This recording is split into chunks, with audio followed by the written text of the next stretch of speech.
Hello, lady. That's how guys lose their jobs, not collecting fares. I'm sorry. I guess I'm a little excited. Thank you, lady.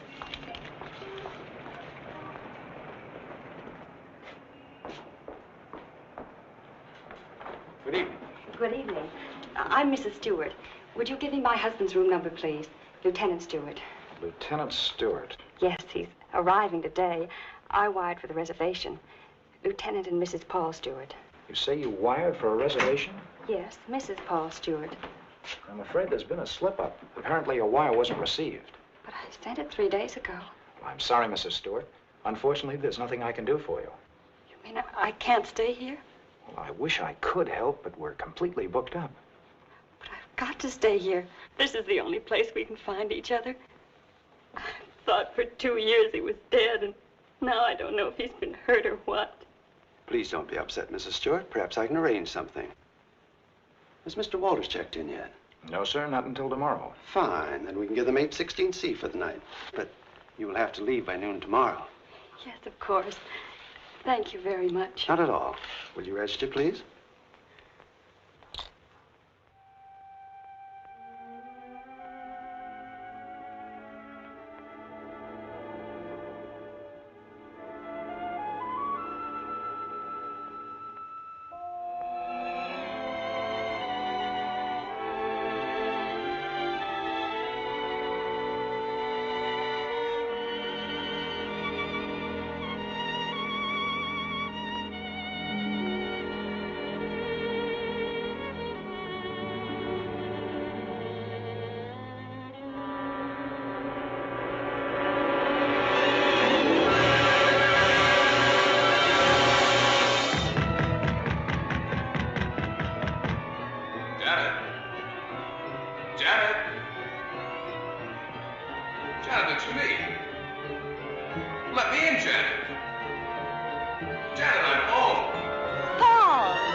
Paul?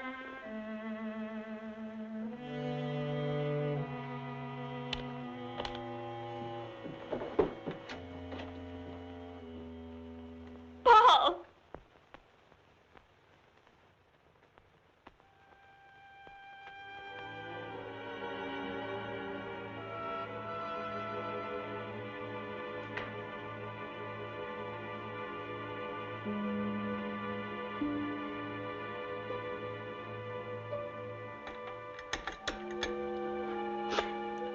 Hello, this is Mrs. Stewart.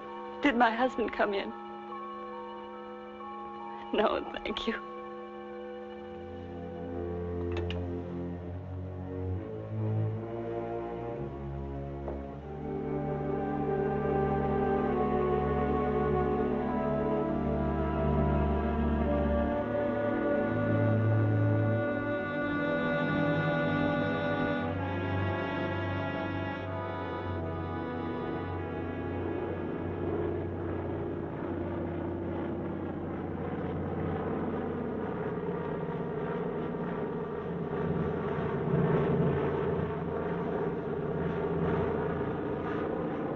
Followed me, Margaret.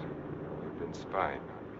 I have. I've been watching you for months, making a fool of yourself. I don't think so. Bringing her here. Elaine was just about to leave. I didn't interrupt too soon? Perhaps it's just as well things worked out like this, Margaret. I've decided to ask you for a divorce. A divorce? Well? Why should I divorce you? Oh, please, Margaret, let's be sensible. Whatever we had for one another is gone. We've been afraid to admit it before, but it's true. Elaine and I... Well, I love her. You never loved anyone but yourself. Please, Margaret. I was good enough for you once, but now you want someone younger. It's not that way at all. It's just that I can't go on with you any longer. All right, Richard. You can have your divorce. You're right. We are strangers. But I have some pride, and no one's going to think you've cast me off Please, like Margaret. that. You want your precious Elaine, and you can have her. But people are going to know the truth. I'll start right in by telling the room clerk you've been entertaining your girlfriend in our apartment. Then I'll call the newspapers. Careful, cautious Richard. Destroying everything he is for the sake of a cheap Get little... away from that You phone, asked for it, and Margaret. you're going to get it. Leave that phone I'll enjoy alone, telling your Margaret. friends Leave what you that and your phone little lovebird alone. have been up to. I hate you.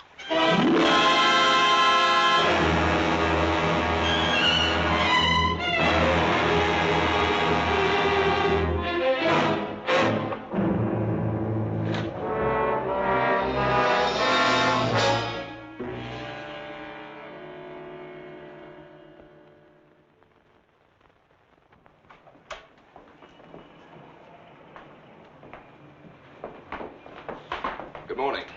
Good morning, sir. I'm Lieutenant Stewart. Oh, yes, Lieutenant. We've been expecting you. Your wife's certainly going to be glad to see you, sir. Mr. Blake, this is Lieutenant Stewart. Mr. Blake's our manager. Lieutenant, you really had us worried. I'm glad you finally got here. For a while, I wasn't sure we'd make it. The weatherman threw the book at us. Well, you're in for a real welcome. 816C, boy. Oh, that's all right. I'd kind of like to surprise her. Very well, sir. Thanks.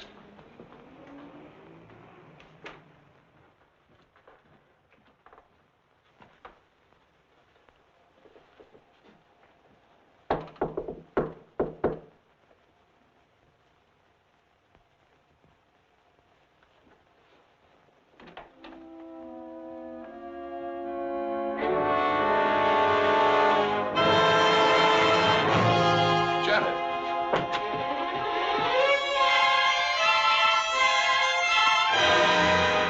Darling, what's the matter? Janet. Janet, it's me. It's Paul.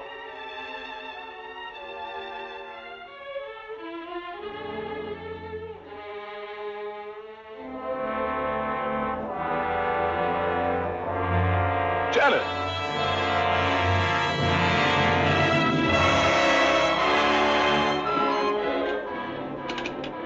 Hello?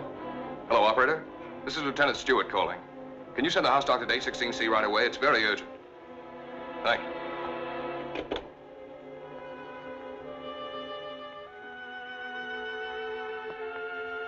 Well?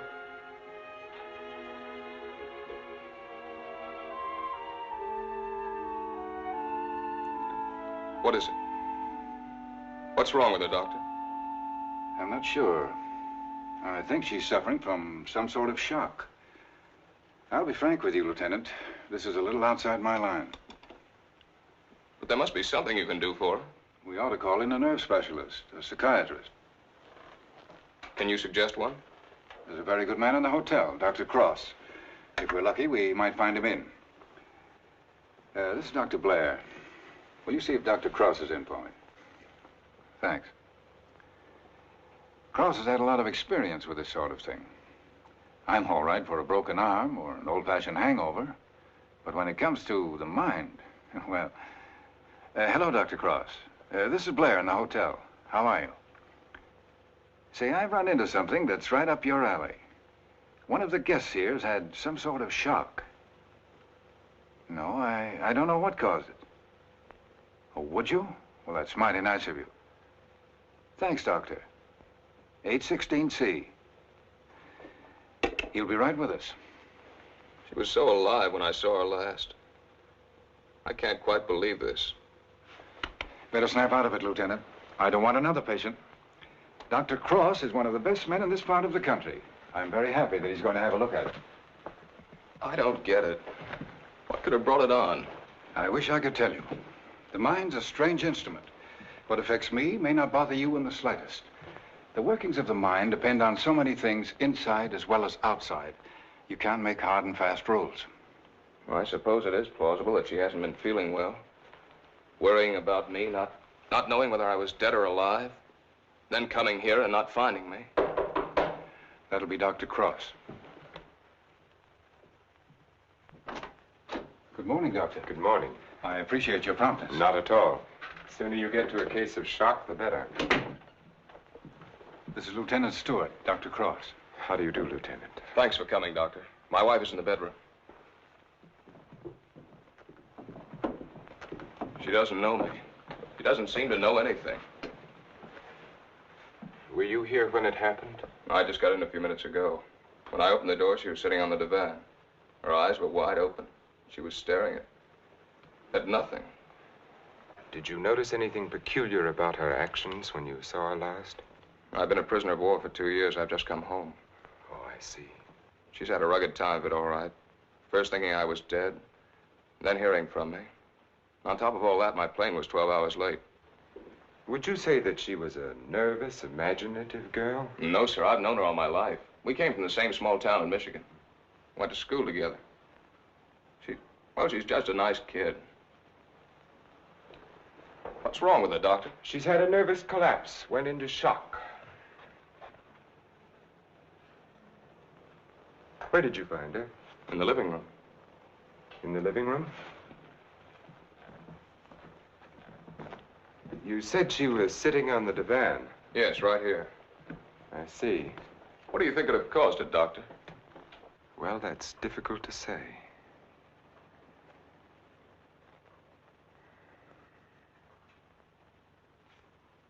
You have no idea how long she might have been sitting there. No. Oh, the clerk did say she phoned down about 1 in the morning. Between 1 and 8:30. What difference does that make, Doctor? The important thing is what can you do for her? It's hard for a doctor to make promises. We can only do our best. Are you living permanently at the hotel? No, as a matter of fact, we've got to clear out by noon. Oh, I see. But then I'd better take her to my place. She's going to need someone with her night and day. Dr. Cross has a private sanatorium just out of town. I see. Believe me, Lieutenant, it's best for her. But there must be a hospital here in San Francisco. I'd like to be near her. Of course. But I'm at my place every day. It's in the country, and she'll get plenty of fresh air and quiet. If I were you, Lieutenant, I'd listen to Dr. Cross. Okay. You men know best. Just get her well again. I was getting ready to leave when you called. I'll take Mrs. Stewart up with me now.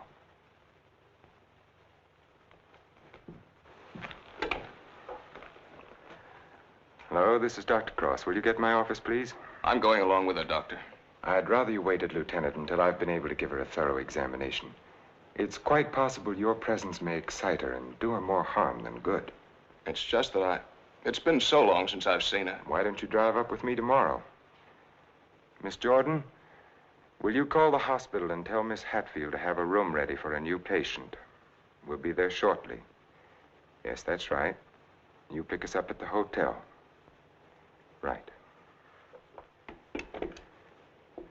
You'd better pack a bag for your wife, Lieutenant. Thanks, Doctor.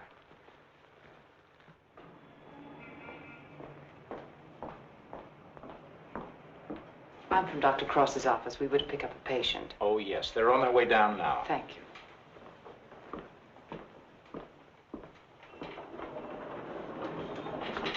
Your car's waiting, Doctor. Thank you. This is Miss Jordan from my office, Lieutenant Stewart. How do you do, Lieutenant? Mrs. Stewart has had a nervous collapse. What a shame. Don't you worry, Lieutenant. We'll soon have her well again. You'll call for me in the morning, right? Yes, I'll pick you up at 11:30.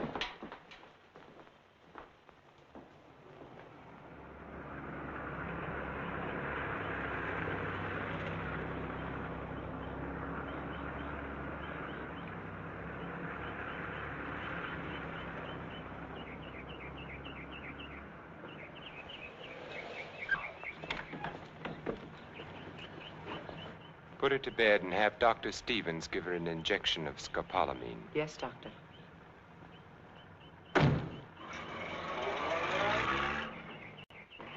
Miss Hatfield, Good morning, Doctor. your patient is coming in at the ambulance entrance. You have a room ready? Yes, I have, sir. Thank you.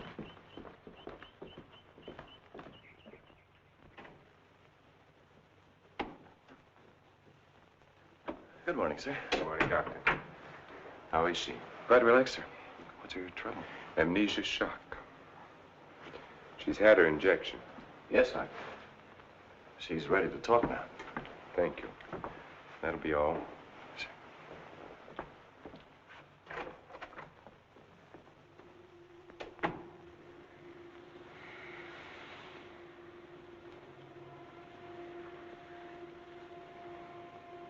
I'm Dr. Cross, Mrs. Stewart. I am your friend.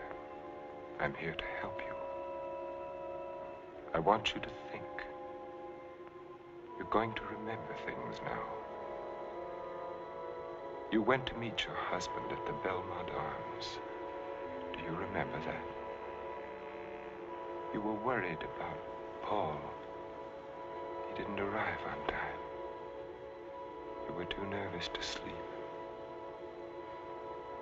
Did you walk out on the balcony? Yes. I walked out on the balcony. See, you can remember. Now, what did you see from the balcony? They were quarreling. You heard them distinctly? I... Did you hear them distinctly? He's trying to stop her.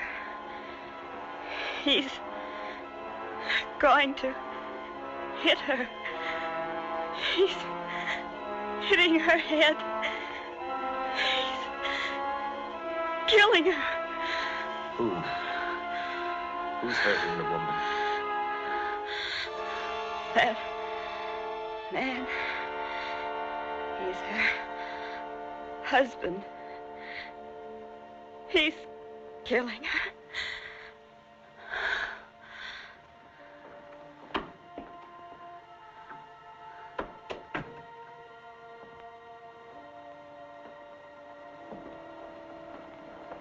Well?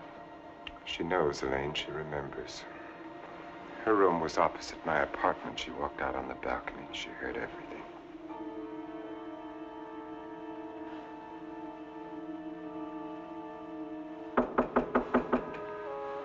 Yes? Can you come now, Doctor? They're having trouble with Mr. Edwards again. Yes.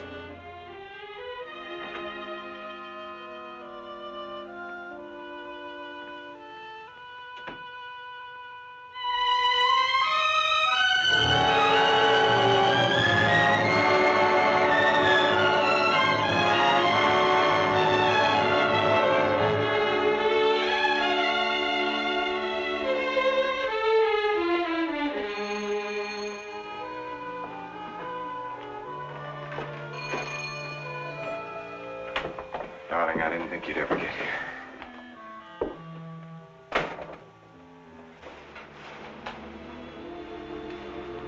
I love you.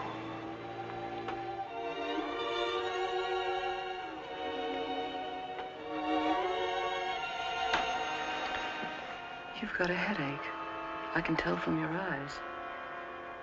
Yes, it's bursting.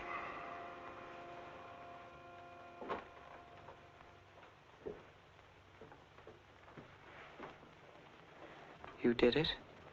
Yes. Yes, I did it. It was horrible, Elaine. I had the porter take the trunk down. I told the hotel manager I was joining my wife in Carmel for a few days to ship the trunk to my lodge. No one knew she was in town last night? No, she came up the back way. She wanted to surprise us, remember? You're not sorry. Are you? I wish I'd called the police. I lost my head. I didn't mean to kill her. There was no premeditation. But now I've concealed her body. I've shipped the trunk to my lodge. Well, you know as well as I do there's only one answer for that. I shouldn't have listened to you, Elaine. Think, darling. What would have happened if you'd called the police? Manslaughter means 20 years. What would that have done to you, to us? I don't know. Would you have wanted it that way? Now no one knows. We're safe. You're forgetting Janet Stewart, aren't you? She knows. What if she talks? I haven't forgotten her.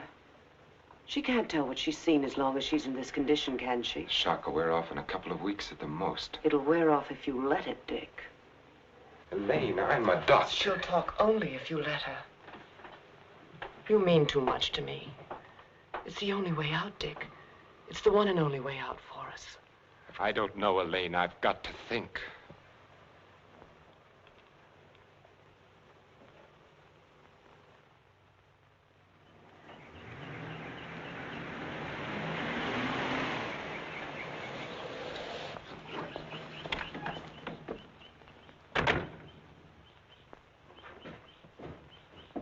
Good morning, Mrs. Penny. Good morning, Doctor. You're looking very well today. Thank you, Doctor. Good morning, Doctor. Good morning, Miss Hatfield. This is Lieutenant Stewart. Miss Hatfield's our head nurse. How do you do, Lieutenant? Is Miss Jordan with Mrs. Stewart? Yes, she is, Doctor.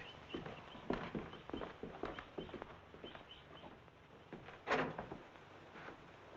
morning, Lieutenant. Janet. Darling, it's me. It's Paul. I'm home, dear.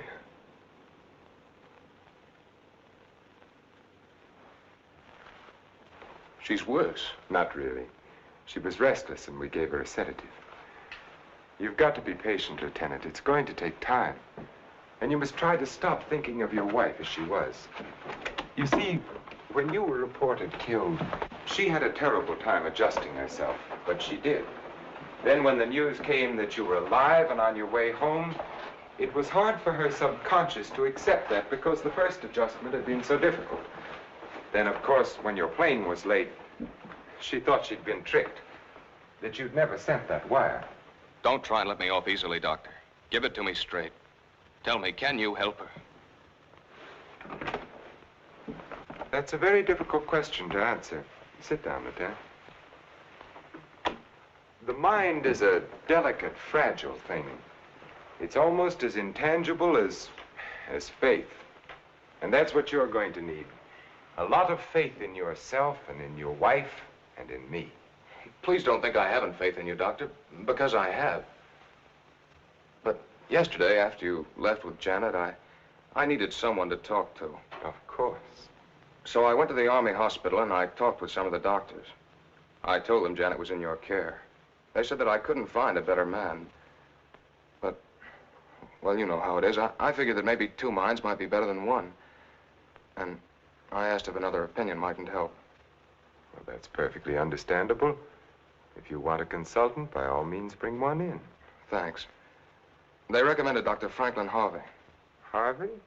Well, I studied under him. He's probably the best man in his field. Well, that's swell, Doctor. I was a little embarrassed. I didn't want you to think that... Not at all. I'll phone Dr. Harvey and have him out here. Good. Well, I might as well go back to town. If it's all right, I'll run out again tomorrow. For Mrs. Stewart's sake, I'm going to have to ask you to observe our regular visiting days, Sundays and Thursdays. I'll phone Dr. Harvey and try to have him out here Thursday so that you can talk with him then. Okay, we'll make it Thursday. Oh, I thought you'd like to know, Lieutenant. She's resting quite easily now. Thanks. Goodbye, Doctor. Miss Jordan. Bye.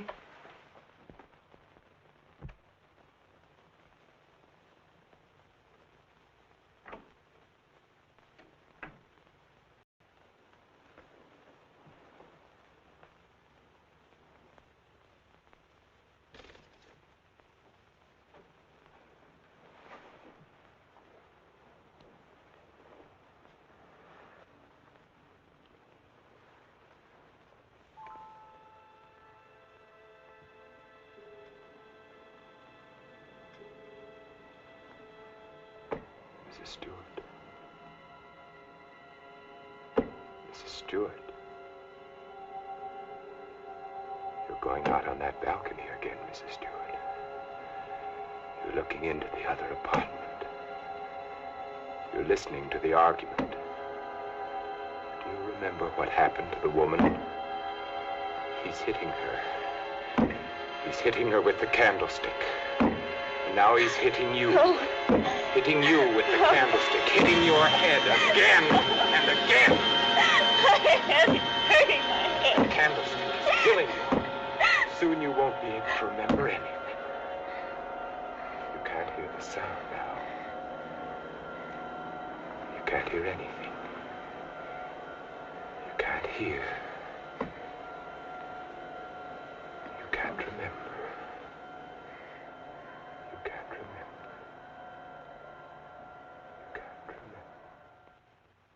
Edward's condition is deteriorating rapidly. If this continues, we will have to take steps to put him in a more suitable institution. She's exhausted. You haven't got far to go. Lane, do you think you could manage it here alone for the weekend? Certainly. Why? The trunk should be there tomorrow. I've been wondering. There are no servants at the lodge. What'll happen when the trunk is delivered and there's no one to receive it? Nothing. They'll just leave it on the back porch. When are you leaving? Tomorrow. Dr. Harvey's due here this afternoon. Harvey? Coming here for what? Stewart requested a consultation. You're not going to let him examine her. Of course. How would it have looked if I'd said no? But he might discover something. He has no reason to be suspicious. You can't risk it. I won't let you. I know what I'm doing, Elaine. Darling, you're not thinking clearly. I've never seen things so clearly before in my whole life.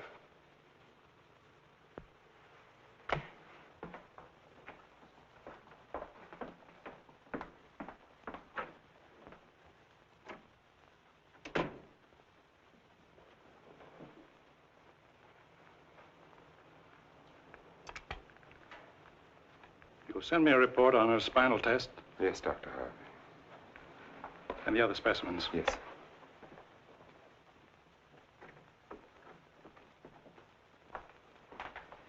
You know, Richard, I'm not sure I completely agree this was all brought on by her husband's late arrival. That was a contributing circumstance. I feel there may have been something else. Well, that's always possible, of course, sir. But I found no evidence of it. Just speculation. Will you have a cigar, sir? Yes, thank you. Let's continue the present treatment and see how she comes along. Yes. I notice, Richard, you've been giving her sedatives. Yes, I have. She's been pretty difficult at times. I'd go easy on them. If she's under sedation, there's no way of knowing when she comes back to normal. No, I'd planned to take her off them within the next 24 hours. Fine. By the way, how's Margaret? I'm joining her at the lodge. Give her my regards when you see her. I will, thank you, sir. Well, I'd better talk with the young man. Sometimes I wonder which are more difficult, patients or their families.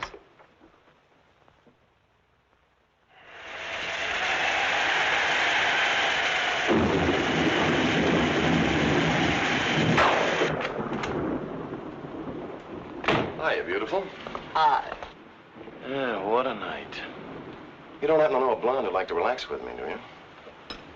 That's what I thought you'd say. Coffee? Please. And poor Edward's E-storms don't do him any good. He kept ducking into his closet and slamming the door after him. Finally had to lock it. How's your patient? All right, I guess. I was talking with her husband. It's kind of tough coming home and finding a wife in that condition. Yes. Can't figure Dr. Cross's treatment. Why keep the poor guy from seeing his wife? I think it would have helped snap her out of it if she saw more of him. Dr. Cross doesn't want to get her excited. After all, the attack was brought on by worry over him. Yeah. That was close.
It's time to turn in. So you better tuck your patient in bed and get a good night's sleep. Yes, I should be up there now. Tell me, is it true that doctors get a night off once in a while? If you had a night off, you wouldn't know what to do with it. Wouldn't I? Wouldn't I? Good night, Doctor. Good night.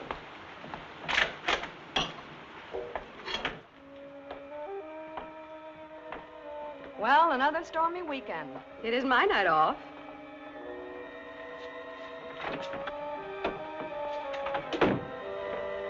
Well, anyway, the rain will help Jane on her day off.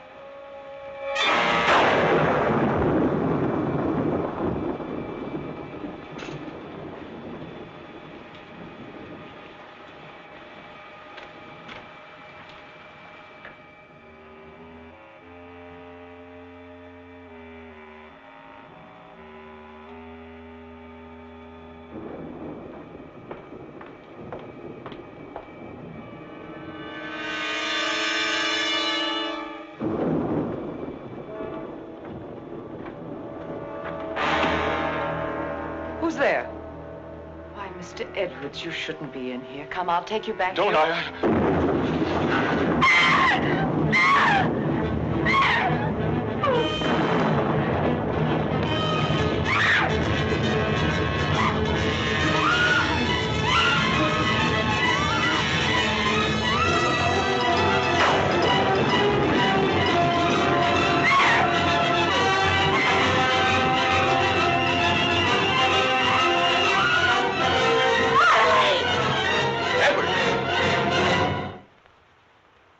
Don't be afraid. We won't let the storm hurt you. You're coming back to your room, aren't you, Mr. Edwards? Aren't you, Mr. Edwards?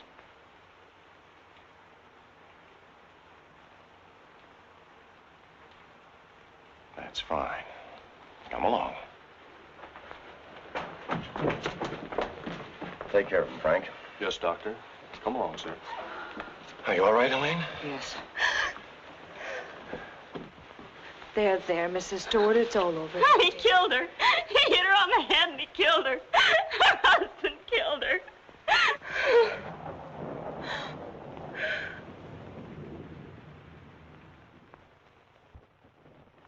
Edwards became very violent last night.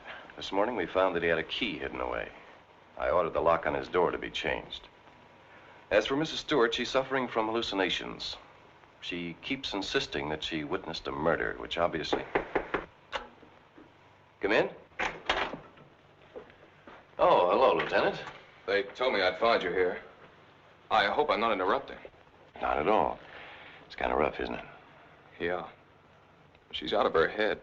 She's got a crazy idea she saw a murder. What am I going to do? Ah, you're going to sit tight. She's in good hands. So they keep telling me, but... Oh, she's getting worse. Now, I'm thinking of taking her back to San Francisco, to a hospital there. I wouldn't do that if I were you, Lieutenant. Dr. Cross is tops, you know that. You brought Harvey in to consult you. Can't do any better than that. But I can't just sit around and watch her get worse. I've got to do something. Lieutenant, I wouldn't try to kid you for the world. So far, we've tried to snap her out of it with quiet and rest and simple foods. Now, there are a dozen other things we can do. Electric therapy, insulin shock. Insulin shock. They use that in the Army on guys who blow their tops. Well, sure they do, because it often helps. But you're not going to turn it down on that account, are you? No. Well, then relax. The setup here is perfect. Everybody's rooting for you. Now, just take it easy. You mean that? Okay. Say, put in a couple of extra licks, Doc. I'd kind of like to take her home soon. Okay, Lieutenant. We'll do everything we possibly can for her. Goodbye, Doctor. Goodbye. Oh, I beg your pardon. Look at this. Mrs. Cross is dead. What? The body of Mrs. Margaret Cross, wife of the noted psychiatrist, has just been recovered from its resting place among the rocks at Point Lobos. Mrs. Cross has been missing since Friday night. Coroner Jess Haynes has pronounced the death accidental.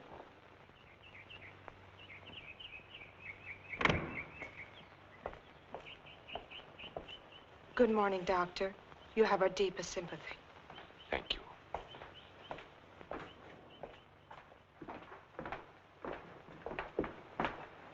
I'm terribly sorry, Doctor. Thank you. Will you come in, Miss Jordan? Yes, sir.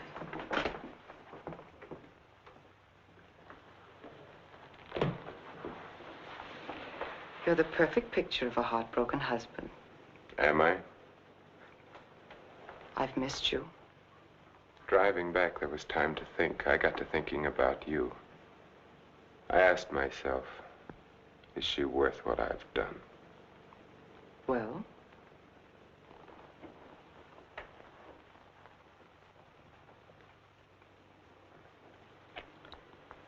That was a very satisfactory answer. How did things go while I was away? Oh, darling, things are going so well I can hardly believe it. What do you mean? Mr. Edwards got out during the storm. He went into a room. What? He went after me. I struggled with him. She woke up and confused Mr. Edwards with you. She was thrown back into that night at the hotel. Oh, Elaine, that undoes everything I've tried to do. No, Stevens and Miss Hatfield heard her. They're convinced she's insane. Now, no matter what she says, they'll think she has hallucinations. I see. But you don't see, darling. Before you were trying to make her forget. Now she can talk her head off and no one will believe her. If we can encourage her to talk, convince her husband that she's insane, we can keep her here as long as it suits us. Then have her committed.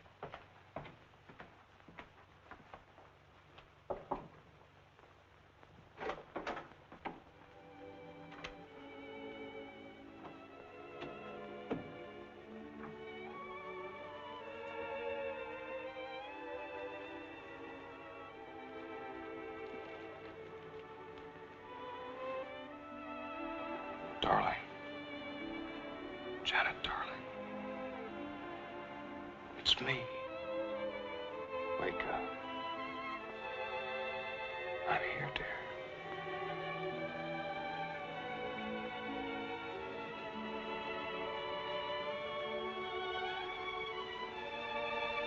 Oh.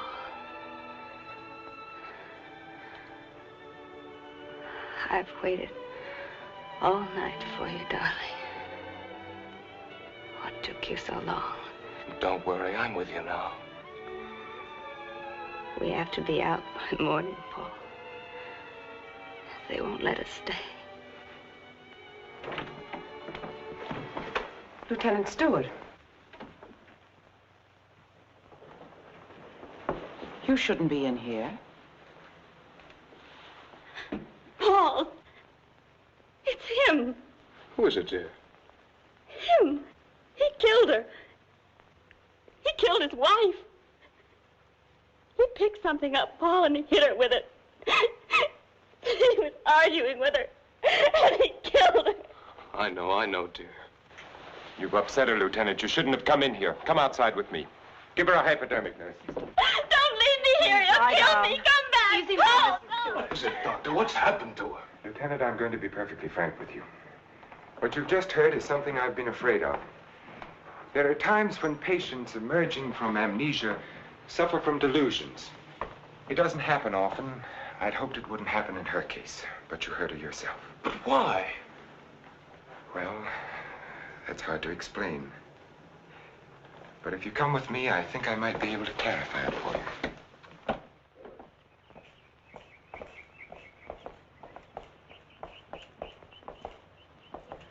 Hello, Mrs. Penny.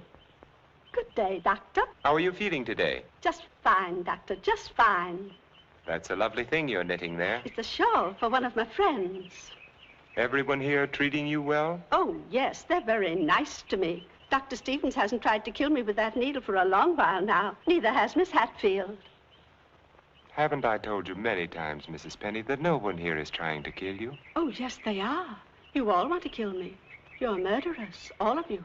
But I've learned. I'm too smart for you.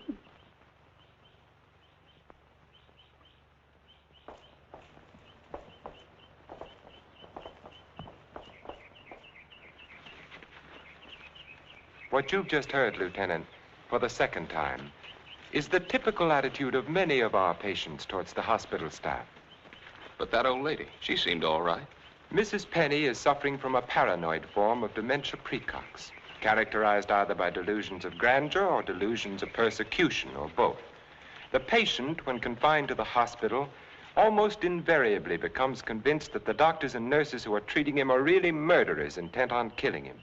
This delusion is quite common among mental cases in an institution of this sort. Are you trying to tell me my wife is out of her mind? No. Out of the mind denotes complete loss of reason. Mrs. Stewart hasn't reached that stage. But she's got the same crazy idea as the other patients. Right now, she's merely suffering delusions. However, I feel it's only fair to tell you, Lieutenant, that this condition can become worse. Our fight now is to prevent further deterioration of her mind. You've got to help her, Doctor. You've got to get her well again. I'll do everything I can. Believe me.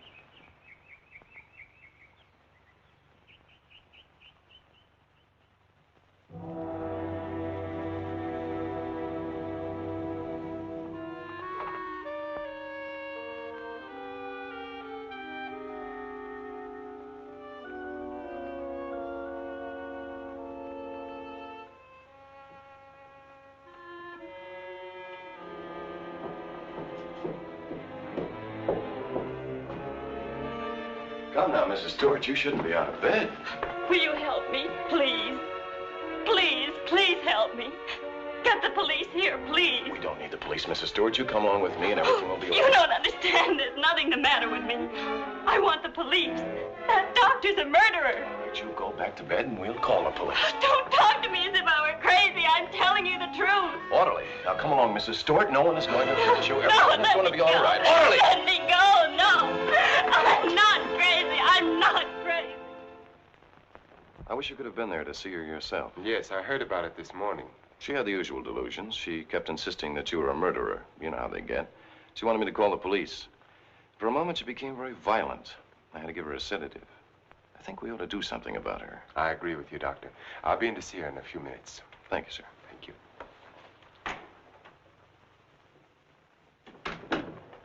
There, you see? Everything worked out just as we planned. Yes. Well, smile, darling. It's fallen right in our lap. You don't seem particularly pleased. I am. Of course I am, Elaine. But what are you going to do? I'm going to try to find something that will convince her that she's insane. You'd better get back to her now, darling. I'll be over in a few minutes. Right.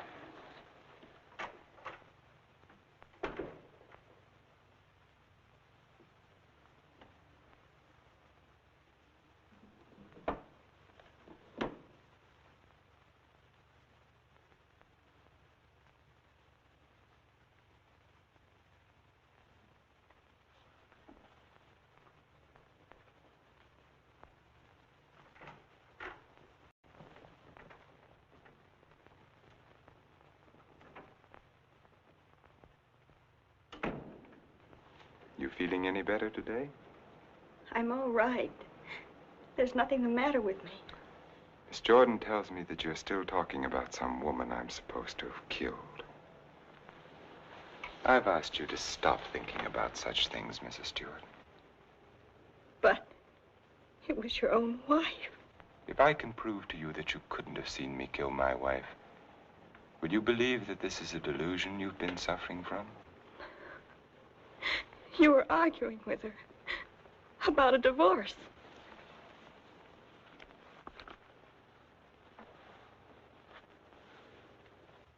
If you will look at the date on this newspaper, Mrs. Stewart, you will see that my wife died only a week ago.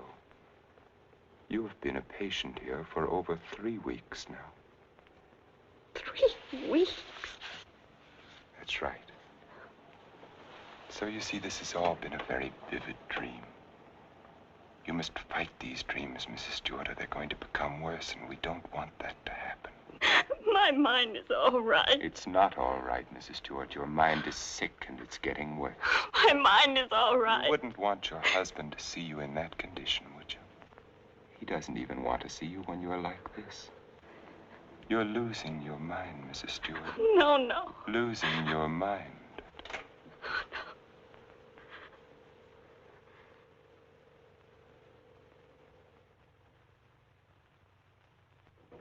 Thank you, Miss Hatfield.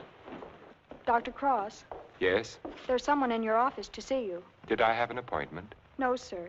He's from the District Attorney's Office of Monterey. Oh, yes, thank you.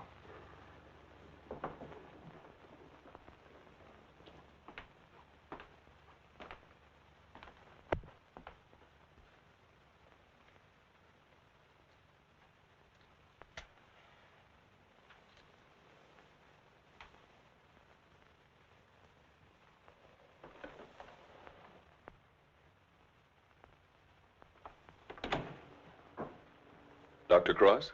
Yes?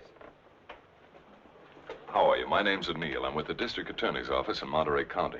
Oh, yes. What can I do for you?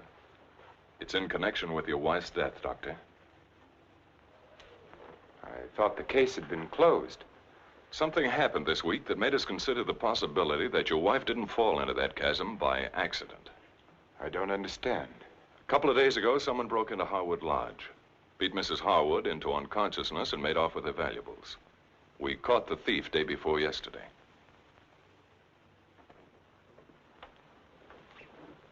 But what has that to do with Mrs. Cross's death? It may not have anything to do with it. It occurred to us that since the lodge was so close to your place, the man who clubbed Mrs. Harwood may have paid a visit to your wife. You've lived around Point Lobos for nearly 10 years. Mrs. Cross spent much of her time there. She must have known those cliffs pretty well, even at night. Yes. I'd hate to think that I'm not saying it was murder, Doctor. I'm just checking. Of course. I'll do everything I can to help you. I knew you'd feel that way about it. Have you checked your place to see if anything was missing? I'm sure there isn't, or I'd have noticed it. If it's all right with you, Doctor, we'd like to have Mrs. Cross's body exhumed. But the coroner said... It was only a routine examination. Well, I don't know as that's necessary, Mr. O'Neill. You've got your man. All we've got is a drunken old tramp who clubbed Mrs. Harwood and stole a little money and jewelry. We can't know about Mrs. Cross unless the body's exhumed. But it seems almost sacrilegious. Hasn't she been through enough? Haven't I? I'd hoped you'd be more understanding, Doctor. Naturally, we'll get a court order, but it would be much simpler if you... If this tramp killed your wife, you want to see him punished, don't you? Of course. Then you can't conscientiously object to the exhumation. No. No, Mr. O'Neill, I can't. If the man is guilty, he must be punished, of course. Thank you, Doctor. You'll hear from me one way or the other within the next few days. Thank you for your cooperation.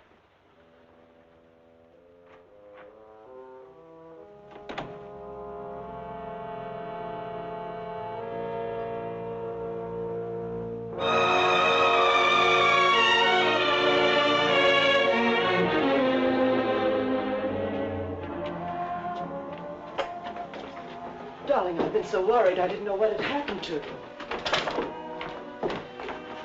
Where have you been? City. When you weren't here for dinner, I began to worry. What did the man from the district attorney's office want? They're going to exhume Margaret's body. You're not going to let them. I had nothing to say about it. They'd get a court order. But why are they? I don't think some prowler may have killed her. Prowler? They weren't looking for anything before. She slipped and fell and fractured her skull against the rocks. Now they may discover it wasn't the fall that killed her. They can't prove anything. No. Once they start asking questions, That's why I went to the city. I had to make sure that I hadn't overlooked anything in the apartment. Why didn't I report it in the first place? Why did I let you talk me into it? If it weren't for that Stewart girl, if they start asking questions and find her... Maybe they won't find her. We've taken care of everything else so far. If we have to, we'll take care of her, too. And you're not helping matters acting this way.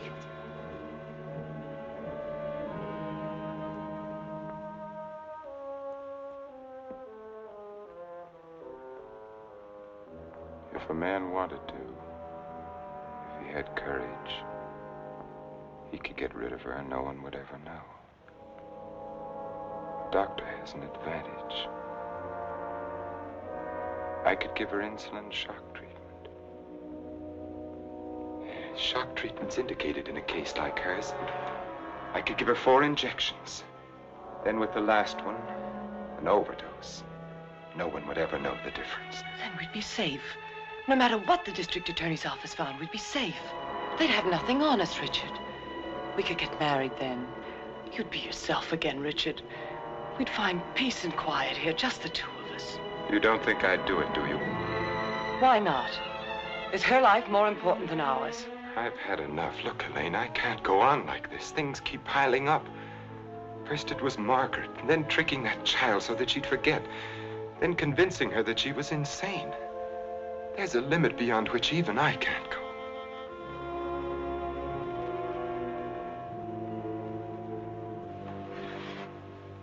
Richard, remember the first night I came here? Remember?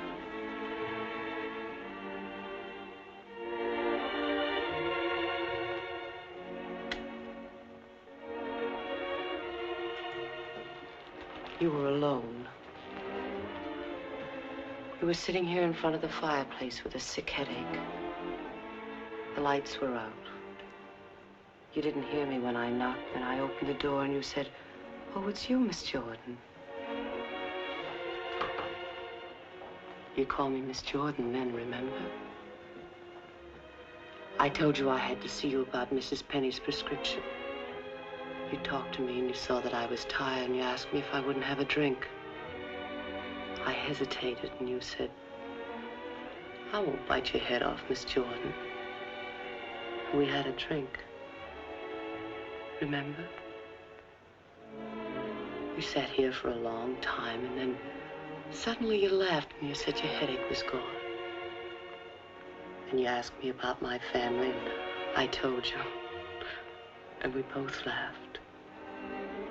Remember?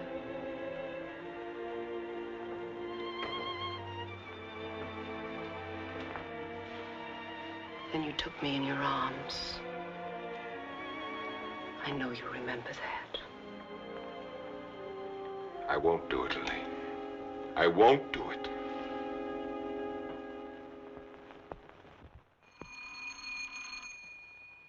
Just a minute, I'm coming.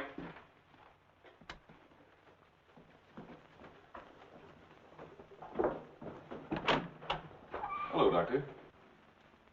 Come in.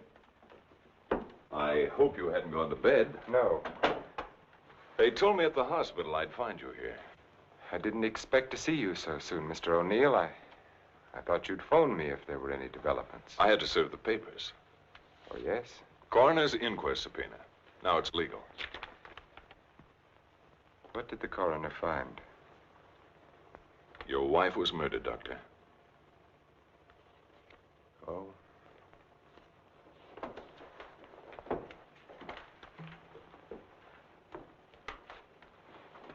Are you sure?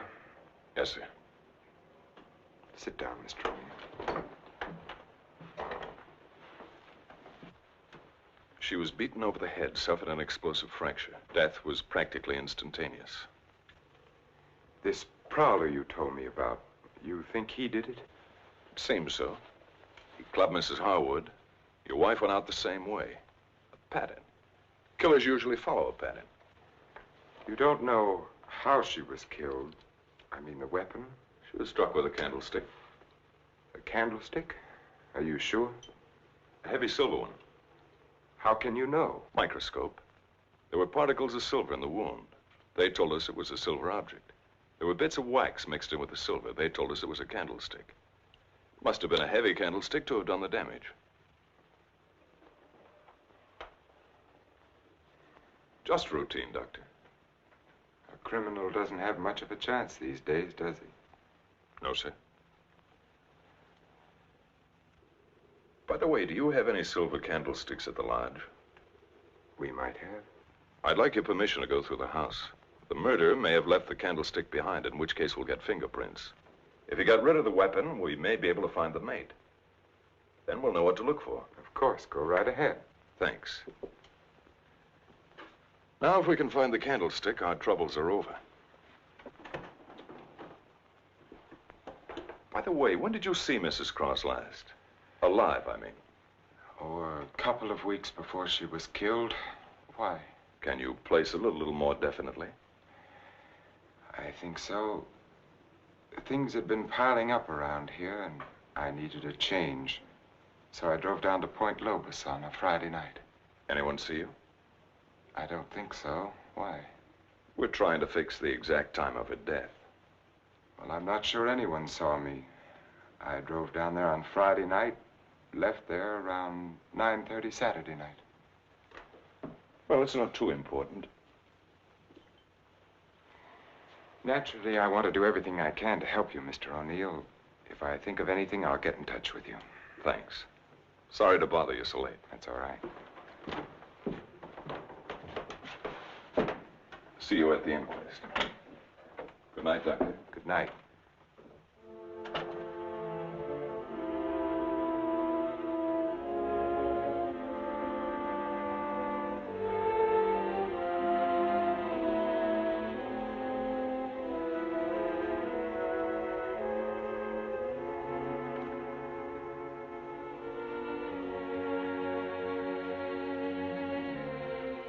Thou love her, comfort her, honor and keep her in sickness and in health, and forsaking all others, keep only unto her, so long as ye both shall live. I will. What's the matter, Richard? You haven't been yourself lately. Something on your mind? Darling, what's happening with us? Richard, I must speak to you. People are talking about you and that nurse, Miss Jordan. How do you like my hair, Richard? Of course, I've had it dyed. Everyone says it makes me look years younger. I could give her 4 injections. Then with the last one, an overdose.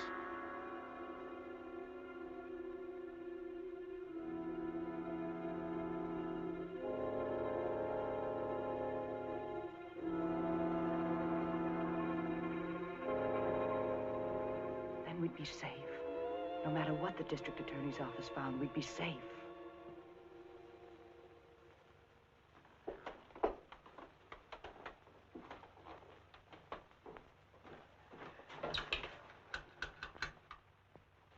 Get me Lieutenant Stewart, please. The treatment itself consists of a series of shocks brought on by injections of insulin. The dosage and the degree of shock is gradually increased until we've reached what we feel is the limit the patient's system can stand. Well, if you do give Janet this insulin, how certain can you be that it'll help her? I'm neither a miracle man nor a prophet, Lieutenant.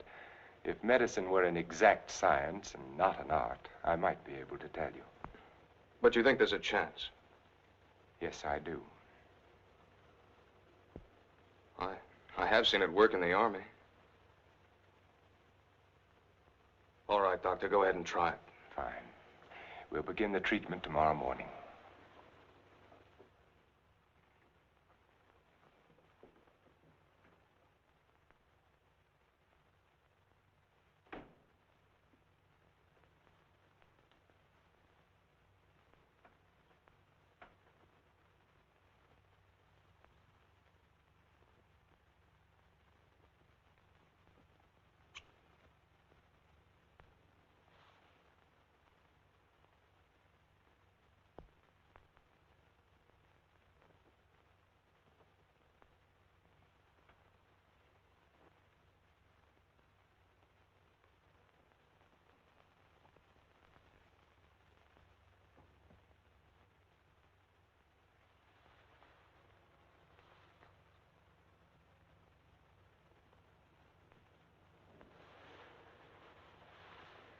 Give her about an hour and a half.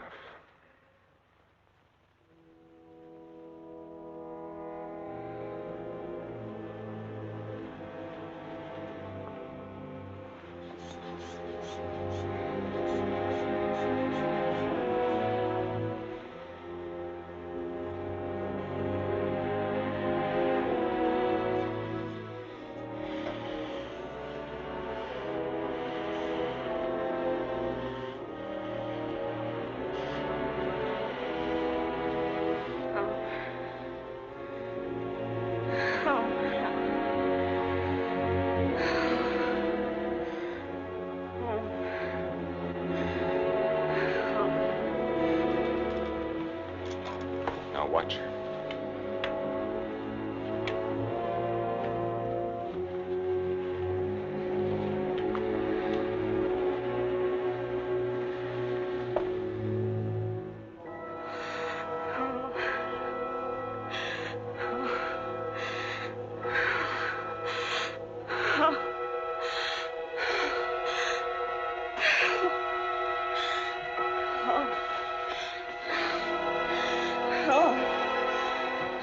Dextrose will bring her up now. No, please.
he's in. Do you have an appointment? I'll be glad to consult with you, Doctor. I'm sorry to break in this way. But my secretary will make the appointment. I had to see you, Doctor. It's about my wife. She's been getting insulin shock treatments. Now, just a moment, young man. Oh, it's Lieutenant Stewart. Well, we've had some wonderful results with insulin. But after 3 treatments, she still insists she saw Dr. Cross murder his wife with a candlestick. Murder his wife? Yes, and she says he's trying to kill her now. Well, that's a very common delusion. Mrs. Cross is dead, and Dr. Cross did live in our hotel. You and the Crosses were in the same hotel? The Belmont Arms. I see. And when was it she said that? Yesterday? Yes, after the treatment.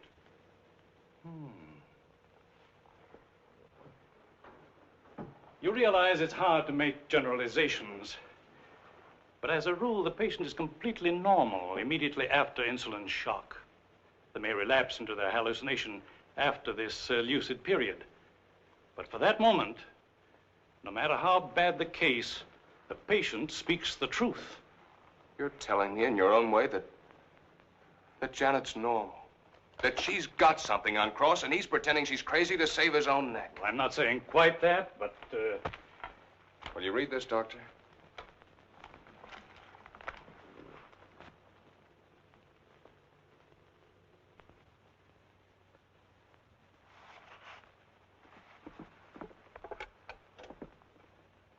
Get Dr. Cross at his sanatorium, please. It seems inconceivable. Hello, Dr. Cross. I'm sorry, Dr. Harvey. Dr. Cross is with Mrs. Stewart. No, sir, this is Dr. Stevens' day off. I see. Thank you. Well, Lieutenant, I think a trip is in order.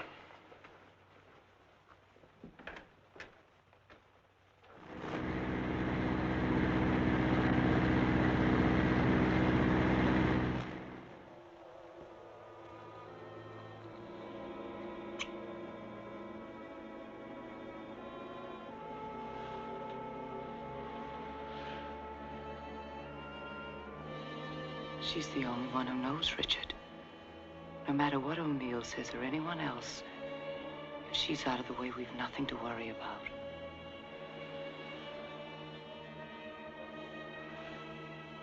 They can hint and guess all they want, but without her, they have nothing.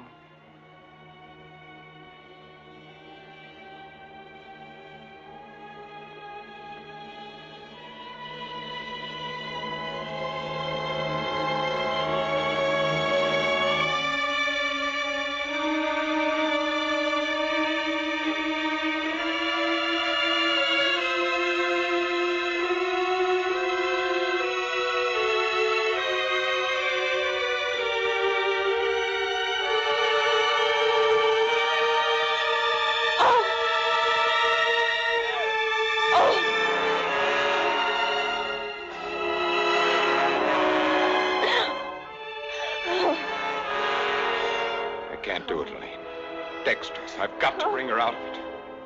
No. No, you can't. Dick, you can't. Dexterous, Elaine, I've got to save her. I've got You can. I won't let you. We've got to go through with this. Don't you understand? I can't go through with it. It's her life or ours. No one will ever know. Elaine. Richard, listen to me. Let go of her. Richard, I love you. Let go. Oh, Richard! Richard!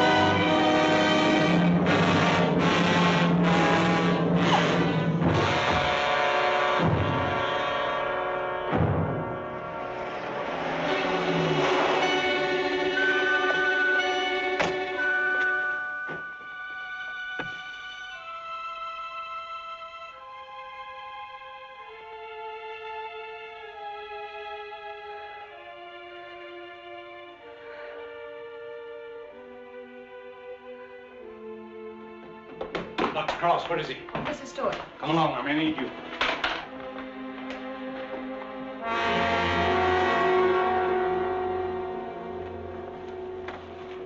Adrenaline, quickly.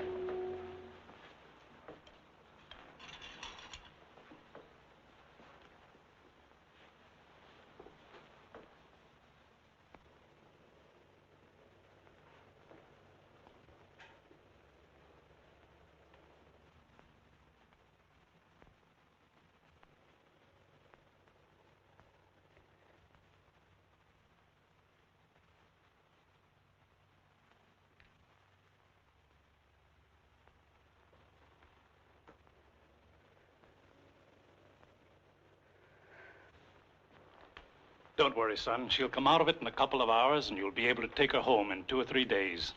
I'm very grateful to you, Doctor.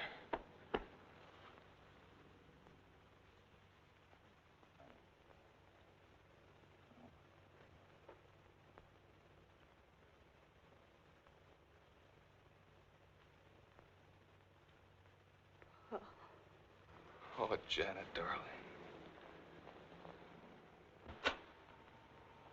September 13th. In the case of Janet Stewart.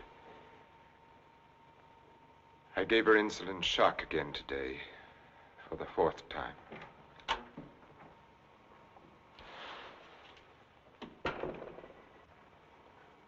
Can you give me a minute? Thank you.